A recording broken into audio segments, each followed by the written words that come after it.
box in a box. What we got? Oh, cool.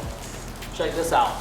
This is my adapter to go from the transmission to the drive shaft. This is all billet. It's made by Sonnax. Super nice, high quality piece. I decided to go with this. They do make an adapter, 6 bolt on one side and 4 bolt on the other. So it would have the 6 bolts here and 4 on the other. Imagine this, the part where, you know, where the universal joint, imagine it not being there if it was just a flat disc. But then you have to put a whole bunch of bolts. You have 4 bolts going on one side, 6 bolts going on the other. It just seems like a lot of potential for problem. And I don't want problems with this build. I was able to get it from Summit Racing. Beautiful piece. I mean, look at it.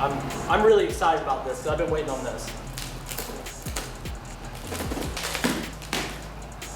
Let me show you guys this. I just want to show you guys like how nice this piece actually is. Oh, like this thing's awesome.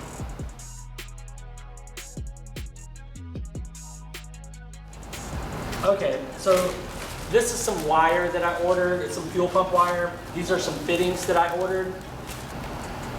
This is a fitting made by Fore Innovations. This is a quick connect 1/2 inch that goes to a -10, which is what I'll be running for fuel line, you know, to the fuel rail. It's a nice piece, very convenient.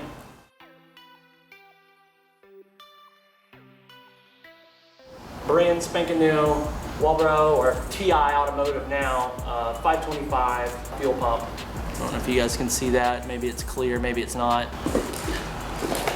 Let's see, anything else? I know what this is because I read it on the outside of the box, but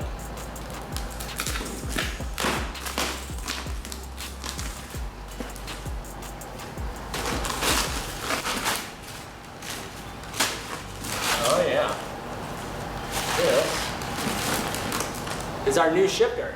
And so the shifter location on the TR6060 for the Mopar, it has a shifter extension because it needs the shifter to be pushed further back because how far forward the motor is. Since we have a small car in this little Miata, we're going to use a different shifter location. And this is made by Silversport.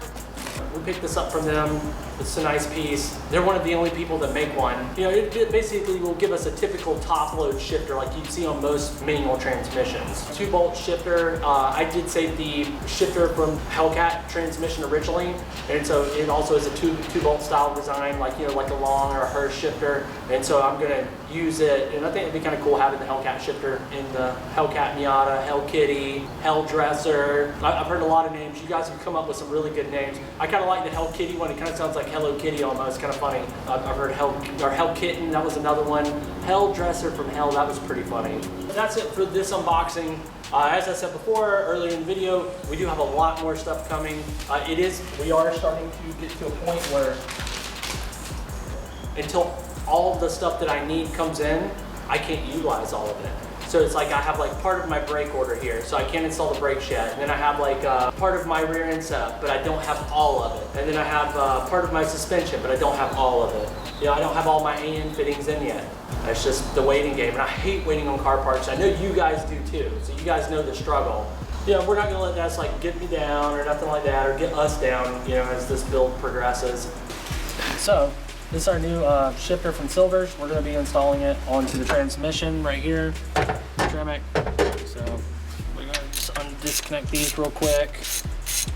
The impact died a minute ago, so it's going to have to charge up. So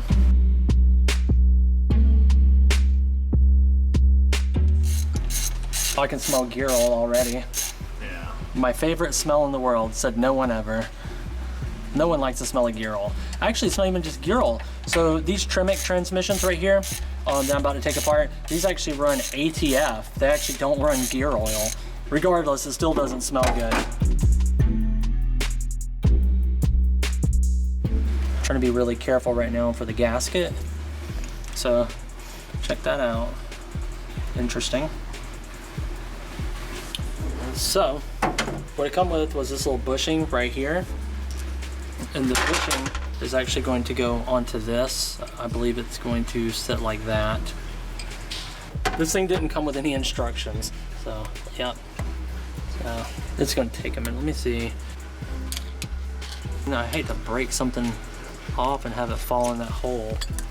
So a cool little trick with these. that Adam just showed me, actually. Let's get this, see if we can get it. All right. Well, we got it moving up some.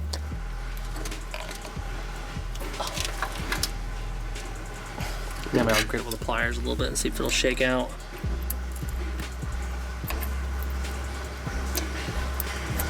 Maybe. Come on. There we go. And we're gonna take our brass one. It should fit right here. It's a brass, probably gonna have to be tapped in a little bit, you know what I mean? I'm trying to tap her in.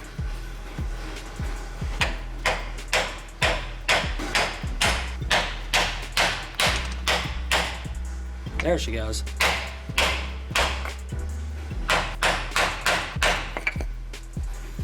Pretty flush. We're doing one more on it. I think it looks pretty good. Where's the shifter?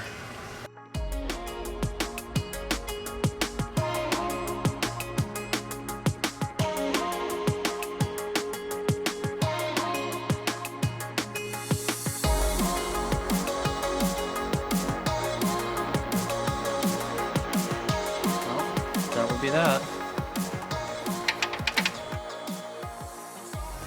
So another thing I wanted to, touch bases on a little bit would be this other car that we have in the shop. This other car in the shop is for sale. It's just been kind of sitting around. I haven't really showed it because I didn't think it was really relevant to what we had going on. But who knows? Everybody likes something different. You know, maybe there's some of you guys that do like Skylines. I don't know.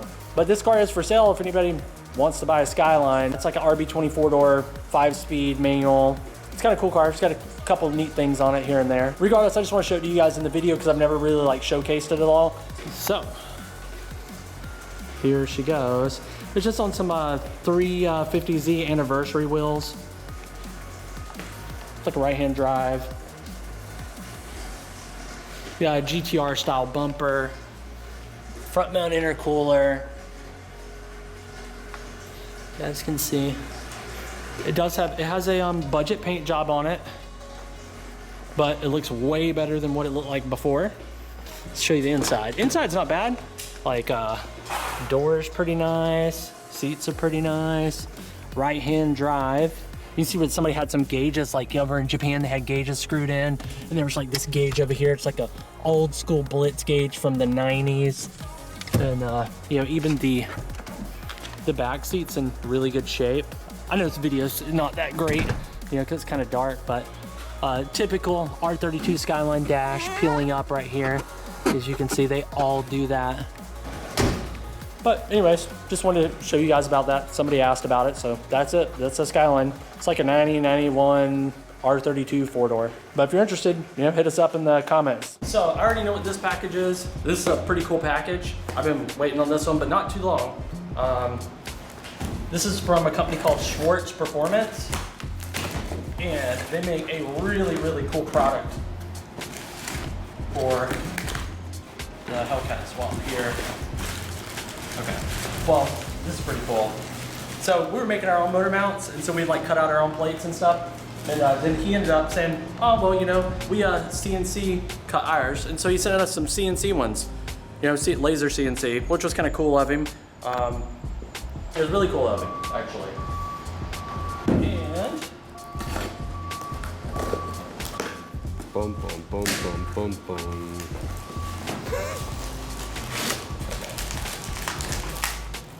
Come on. Performance, what Schwartz Performance does is they, Dale is who reached out, you know, and, you know, he's a Miata guy too, also a Mopar guy. So this is the perfect person to reach out. Check these out. And what are those exactly? Check that out. Those are pretty nice. Schwartz Performance. So since they mess with a lot of like older Mopars, a lot of people are doing Hellcat swaps in the older Mopar cars. They have a firewall issue just like we have a little bit of a firewall issue. Basically there's a block that connects one intercooler to the other. It's where your auxiliary pump pumps water in and water exits out of it. And what these do is these will slim it down, give us more room, as well as, you know, they have where you can put it on this side or this side. So depending on, you know, what's more convenient for your car, you could run the coolant hoses out this way, or run one off this way and another one off this way. Just beautiful piece, really awesome. I'm really excited to get these. They also have a spot to hold your coolant temperature sensor, which you can move, and also your factory bleeder valve.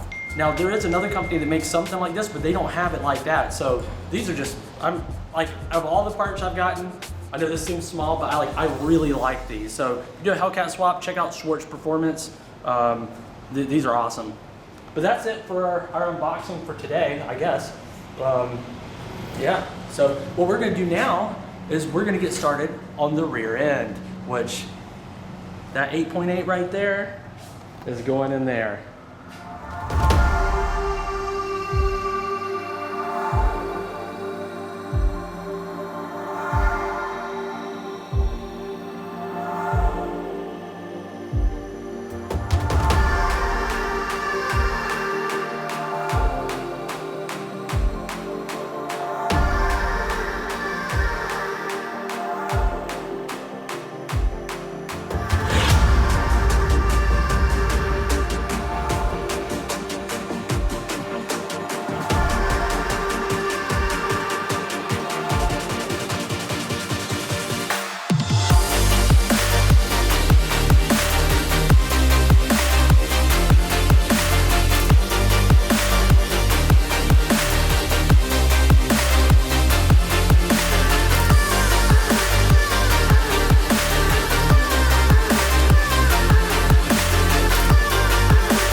And that sway bar.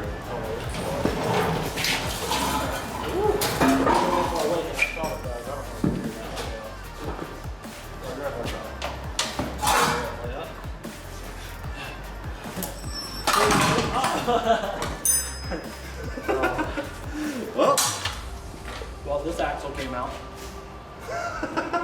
Well, let's just pop that other axle out then.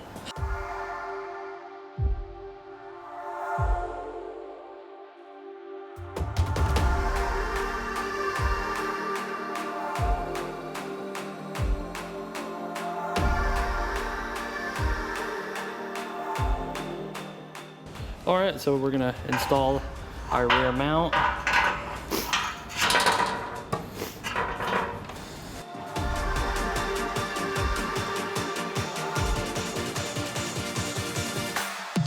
So what we're gonna do is we're gonna take this. This has got to go in the center, and so we're gonna line her up.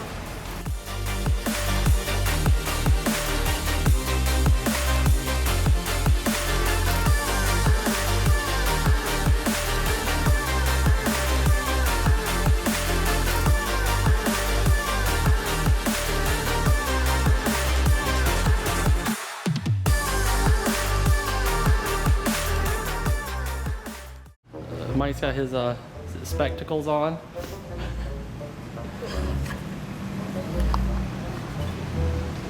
What do you know about safety and safety glasses? I don't like them. You don't like them? I haven't got him the eye yet.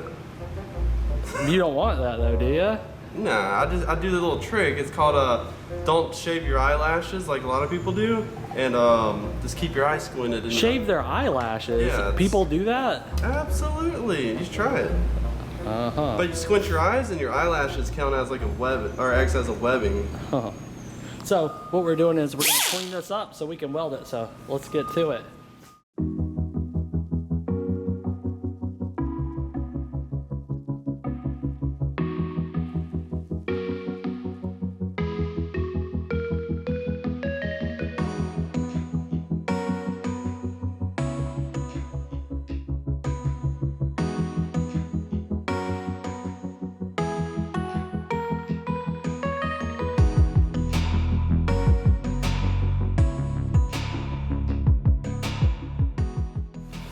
Been waiting for this moment for a good minute.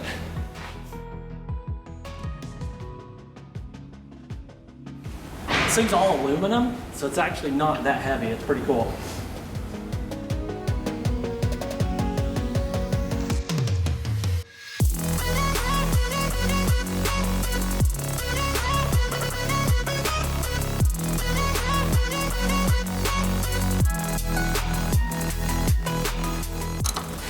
we're doing is we're gonna bolt this plate on so we can verify our measurements to make sure it's gonna be in the right spot, and then we're gonna tack weld it, and then we're gonna take it back apart and finish weld it.